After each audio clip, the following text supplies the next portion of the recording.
শুভ দোল পূর্ণিমা সবাইকে। আজকে ঠাকুরঘর থেকে শুরু করছি ছোট্ট একটা মিনি ব্লগ। দেখুন আপনাদের ভালো লাগবে। আজকে আমাদের দোল পূর্ণিমা দিন ঠাকুর কাছে ভোগ নিবেদন করতে হয়। রান্নাবান্না চলছে, এখন প্রায় 10টা বেজে গেছে। দেখুন 3 রকমের সবজি, মিষ্টি আলু, আলু ও ফুলকপি একটু ভাপে বসিয়ে দিলাম।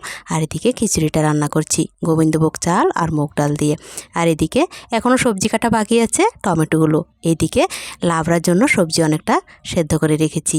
এদিকে দেখুন ভাজা হবে 5 রকমের। ভাজাগুলো কেটে রেখে দিয়েছি। চলে এসেছি, দেখুন রান্নাবান্না কমপ্লিট। এখন বাজে প্রায় বেলা 11টা 20। দেখুন ঠাকুরের জন্য যা যা রান্না করেছি সব কিছু আপনাদের সাথে শেয়ার করছি। খিচুড়ি, পায়েস, চাটনি, 5-6 রকমের ভাজা, শাক, কাঁচা কলা সেদ্ধ, এগুলি। চলুন পুজো দিয়ে নেব। এবার ঠাকুরের জন্য প্রসাদটা বেড়ে নেব। ভেবেছিলাম আর আপনাদের সাথে শেয়ার করতে পারবো না, যেহেতু আমাকে একা হাতে তাড়াতাড়ি করতে হচ্ছে। তবে সৌভাগ্যবশত আমার মেয়ে বাকিটা করে দিয়েছে।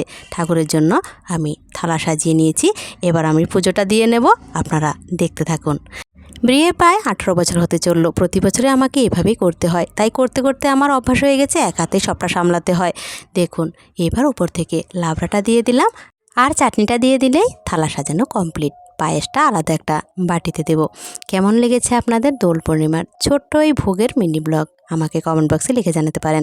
আপনাদের কার কার বাড়িতে এই ধরনের ভোগ হয় তাও জানাতে পারেন। দেখুন পায়েসটা দিয়ে দিচ্ছি ছোট্ট একটা বাটিতে করে। তৈরি হয়ে গেছে। এবার ঠাকুরের পুজোটা দিয়ে নেব, সময় হয়ে গেছে। আবারও আপনাদের সাথে দেখা করছি। আবার চলুন পুজোর পর। আবারও চলে এসেছি, পুজোটা দিয়ে সেরে নিয়েছি। মেয়ে আমার স্কুলে যাবে পরীক্ষা দিতে। এখন বাজে প্রায় 12:30 থেকে বেশি। খুব তাড়াহুড়ো। মেয়েকে একটু প্রসাদ খাইয়ে পাঠিয়ে দেবো স্কুলে। আর এদিকে আপনাদের সাথে বিদায় নিচ্ছি। কেমন লেগেছে ছোট্ট মিনি ব্লগটা কমেন্টে জানাতে ভুলবেন না। সকলকে দোল পূর্ণিমার আবারও শুভেচ্ছা।